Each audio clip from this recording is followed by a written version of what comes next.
السلام عليكم. آه، ده فلتر انا كنت عامله خارجي بقالي يمكن اكتر من سنه. تمام، حابب اوريه لكم. بس هو بقاله يمكن اكتر من 3 او 4 شهور ما شغلتوش. جيت اشغله النهارده، لقيت ان هو فيه آه، زي تنقيط هنا كده. ف بس هو يعني شغال بقاله فتره كبيره. تمام. ده يعني اشرحه لكم بسرعه كده. دول ماسورة 4 بوصة BBC.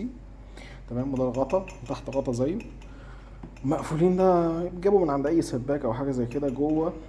حاطط في الاول هنا سفنج، وبعد كده تحت هنا سيراميك، وبعد كده تحتيها باي بولز، والموتور في تحت خالص. البامب تحت هنا خالص. هي المشكله كانت معايا، كانت في الدخله. تمام، يعني هي شغاله بقى لها فتره كبيره. بس يعني لو عندكم اي افكار ازاي تغيروا الدخله ديت، انا حاولت بكل الطرق ان انا اعمل لها حاجه بحيث انها ما تنقطش، وفضلت شغالة فترة كويسة يعني. بس غرقت الدنيا يعني.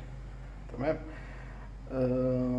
يعني وانا احتمال يعني احاول ادور على حاجة كده، ولو كده ولقيت حاجة هقدر اشغله بيها هفتحه ونركبه من اول تاني مع بعض واحدة واحدة، واوريكم كل حاجة جوه. مع السلامة.